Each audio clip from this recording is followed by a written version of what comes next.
Assalamualaikum warahmatullahi wabarakatuh. Nama saya Muhammad Rizal Kurniawan. Di sini saya akan menjelaskan tentang makalah kami yang berjudul suku bunga. Satu, definisi suku bunga. Suku bunga adalah balas jasa antar bank kepada nasabah atau nasabah kepada bank. Atau secara sederhana, suku bunga bisa diartikan sebagai balas jasa yang diberikan bank kepada nasabah yang membeli atau menjual produknya.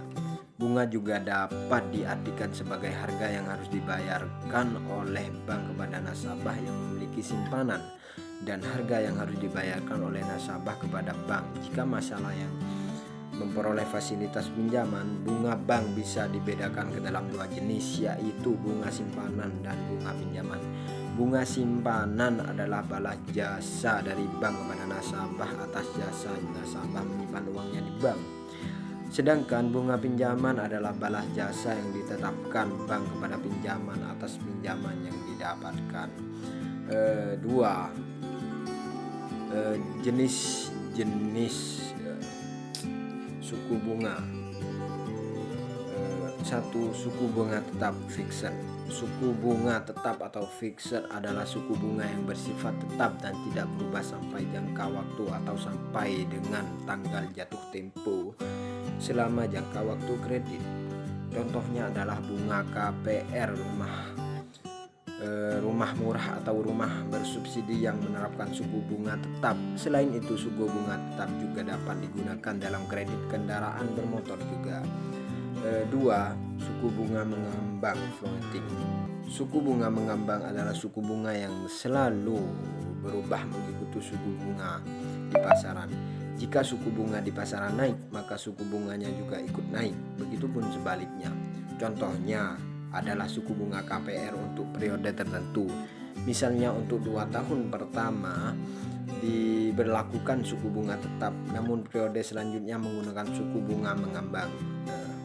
Yang ketiga, suku bunga flat. Suku bunga flat adalah suku bunga yang perhitungannya mengacu pada jumlah pokok pinjaman di awal untuk setiap periode cicilan. Perhitungannya sangat sederhana dibandingkan dengan suku bunga lainnya, sehingga umumnya digunakan untuk kredit jangka pendek untuk barang-barang konsumsi seperti handphone, peralatan rumah tangga, motor, atau kredit tanpa agunan KTA. Dan yang keempat, suku bunga efektif. Suku bunga efektif adalah suku bunga yang diperhitungkan dari sisa jumlah pokok pinjaman setiap bulan seiring dengan menyusutnya utang yang sudah dibayarkan. Artinya, semakin sedikit pokok pinjaman, semakin sedikit juga suku bunga yang harus dibayarkan. Suku bunga efektif dianggap lebih adil bagi nasabah dibandingkan dengan menggunakan suku bunga flat. Pasalnya, suku bunga flat hanya berdasarkan jumlah awal pokok pinjaman saja. Dan yang terakhir, nomor 5, suku bunga anuitas. Metode ini mengatur jumlah angsuran pokok ditambah angsuran bunga yang dibayar agar sama setiap bulan. Dalam perhitungan anuitas, porsi bunga pada masa awal sangat besar, sedangkan porsi angsuran pokok sangat kecil mendekati berakhirnya masa kredit. Keadaan akan menjadi berbalik, porsi angsuran pokok akan sangat besar sedangkan porsi bunga menjadi lebih kecil. Sistem bunga anuitas ini biasanya diterapkan untuk pinjaman jangka panjang semisal KPR atau kredit investasi. Terima kasih atas waktunya telah memberikan saya untuk berpresentasi mengenai faktor-faktor yang mempengaruhi suku bunga. Ini ada beberapa faktor. Yang pertama, kebutuhan dana. Gitu loh. Yang namanya butuh itu bisa kita garis bawahi mengenai kekurangan gitu loh. Nah, apabila suatu bank itu kekurangan dana sementara permohonan pinjaman itu meningkat, maka bank harus mengambil risiko, yakni menarik nasabah untuk menyimpan uang di bank. Begitupun dengan sebaliknya, jika kelebihan dana, maka bank harus menurunkan bunga simpanan sehingga mengurangi nasabah untuk menyimpan gitu loh. Yang kedua, yakni persaingan dalam memperebutkan dana simpanan. Selain itu, bank mempromosikan yang paling utama untuk perbankan harus memperhatikan pesaing gitu loh, untuk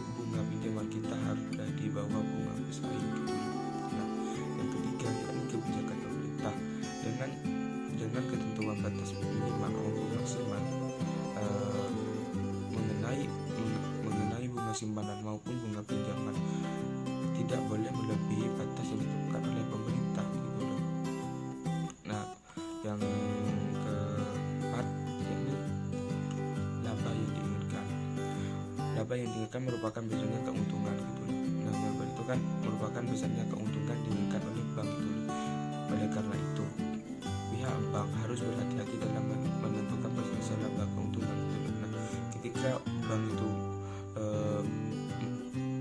semakin tidak memperhatikan persentase keuntungan, takutnya nanti bank tersebut mengalami sebuah inflasi gitu loh. Nah, yang kelima yakni jangka waktu.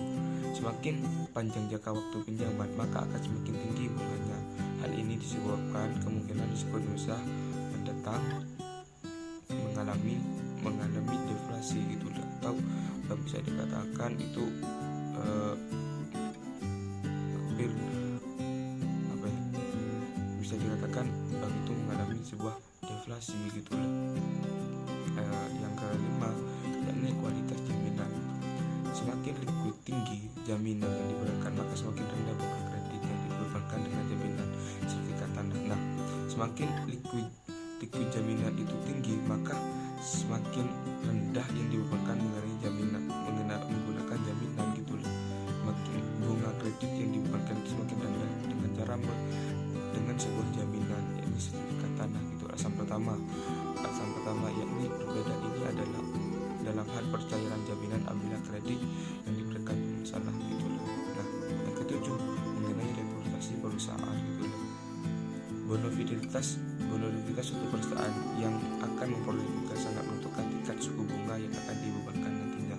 Karena perusahaan yang bonafid kemungkinan risiko kredit macet di masa mendatang gitu. Nah, jadi perusahaan yang bonafid ini percaya gitu, istilahnya itu percaya gitu, kemungkinan akan mengalami risiko kredit macet di masa mendatang gitu loh. Nah, yang delapan yakni produk yang kompetitif.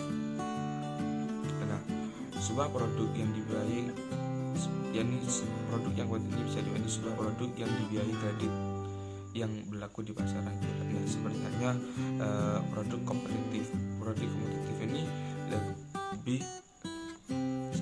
cenderung lebih rendah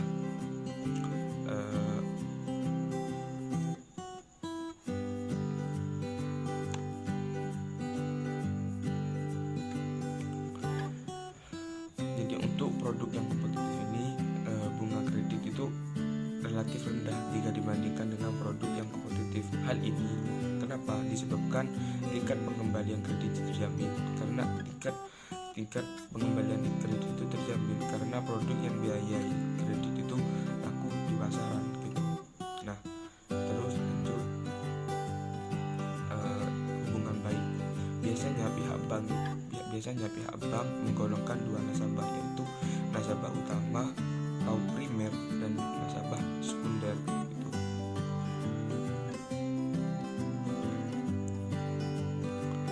Untuk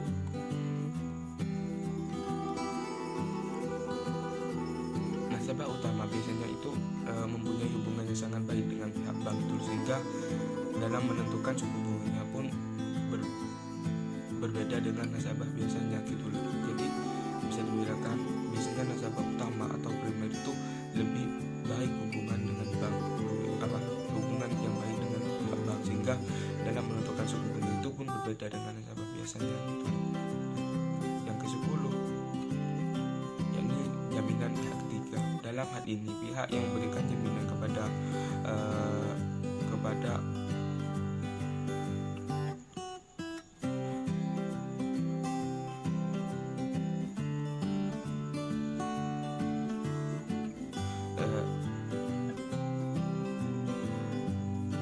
dalam jaminan pihak ketiga. Dalam ini pihak yang memberikan jaminan kepada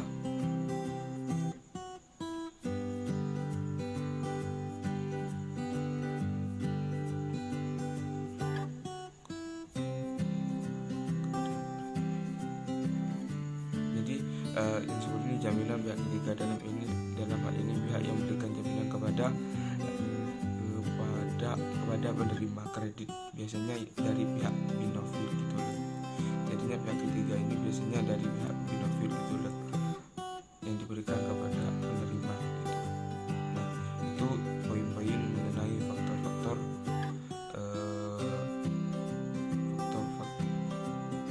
yang mempengaruhi suku bunga. Dan terima kasih dari saya pribadi. Mohon maaf wabarakatuh dan dilanjutkan dengan partner saya sendiri. Baik, assalamualaikum warahmatullahi wabarakatuh. Di sini saya akan melanjutkan presentasi dari teman-teman saya. Di sini saya akan menjelaskan mengenai komponen-komponen dalam menentukan besarnya bunga kredit, yang dimana komponen-komponen tersebut itu meliputi total biaya dana, biaya operasi, cadangan risiko kredit, laba yang diinginkan, dan yang terakhir itu pajak. Baik, langsung saja saya akan menjelaskan yang pertama, yaitu total biaya dana. Total biaya dana sendiri itu merupakan total bunga yang dikeluarkan oleh bank untuk memperoleh dana simpanan, tabungan, ataupun deposito. Total biaya dana itu sendiri tergantung dari besar tidaknya bunga yang ditetapkan. Total biaya dana ini harus dikurangi dengan cadangan wajib yang ditetapkan pemerintah. Dan yang kedua, biaya operasi. Dalam beroperasi, bank memerlukan sarana prasarana baik berupa manusia ataupun alat. Ya, maksudnya alat seperti mesin apa gitu. Maka dari itu penggunaan dalam beroperasi ini, bank memerlukan biaya yang harus ditanggung bank sendiri. Yang ketiga, cadangan risiko kredit.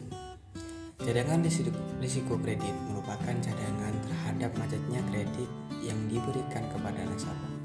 Hal ini disebabkan setiap pengkredit yang diberikan, kebanyakan mengandung suatu risiko tidak membayarnya gitu. Jenis-jenis pembebanan suku bunga kredit. Pembebanan besarnya suku bunga kredit dibedakan kepada jenis kreditnya, adapun metode pembebanan suku bunga adalah sebagai berikut. Yang pertama adalah flat rate. Flat rate diberikan kepada kredit yang bersifat konsumtif seperti pembelian rumah tinggal, pembelian mobil pribadi atau konsumtif lainnya. Pembebanan bunga setiap bulan tetap dari jumlah pinjamannya sehingga angsuran setiap bulan juga sama sampai kredit itu lunas. Yang kedua adalah sliding rate. Sliding rate diberikan kepada sektor produktif dengan maksud nasabah merasa tidak terbebani oleh pinjaman. Pembebanan bunga setiap bulan dihitung dari sisa pinjamannya, sehingga jumlah bunga yang dibayar nasabah setiap bulan menurun sehingga dengan turunnya pokok pinjaman. Yang ketiga adalah floating rate. Floating rate menetapkan besar kecilnya bunga kredit dikaitkan dengan bunga yang berlaku di pasar uang, sehingga bunga yang dibayar setiap bulan sangat tergantung dari bunga pasar uang pada bulan tersebut.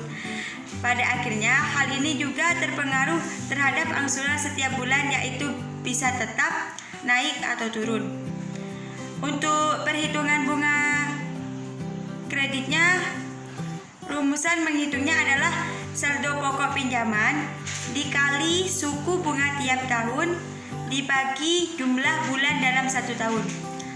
Contohnya, jika Anda mengajukan plafon kredit sebesar 360 juta dengan bunga 10% tiap tahun untuk tenor 5 tahun, besar pokok pinjamannya adalah 360 juta dikali 10% dibagi 12% sama dengan adalah 3 juta. Jadi, tenor bunga setiap tahunnya adalah 3 juta. Dari pembahasan di atas, kesimpulan dari makalah ini yaitu untuk menentukan besar kecilnya suku bunga pinjaman dan pinjaman sangat dipengaruhi oleh keduanya. Artinya, baik bunga simpanan maupun pinjaman saling mempengaruhi di samping faktor-faktor lainnya. Tingkat bunga juga menentukan jenis-jenis investasi yang akan memberi keuntungan kepada pengusaha. Para pengusaha melaksanakan investasi yang mereka rancang hanya apabila tingkat pengembalian modal yang mereka peroleh melebihi tingkat bunga. Kenaikan suku bunga sangatlah dikhawatirkan oleh para kreditur dan tidak penjualan yang semakin menurun karena pajak pinjaman modal dan kredit semakin meningkat. Harga sewa meningkat. Harga sewa dari uang itulah yang disebut bunga dan biasanya dinyatakan sebagai persentase tahunan sari jumlah nominal yang dipinjam. Jadi, suku bunga adalah harga dari pinjaman uang untuk menggunakan daya beli. Sekian dari saya. Mohon maaf jika banyak kesalahan dari presentasi yang di awal sampai saat ini. Mohon maaf sebanyak-banyaknya jika presentasi yang kami aturkan banyak kesalahan atau banyak kekurangannya. Sekian dari kami. Wassalamualaikum warahmatullahi wabarakatuh.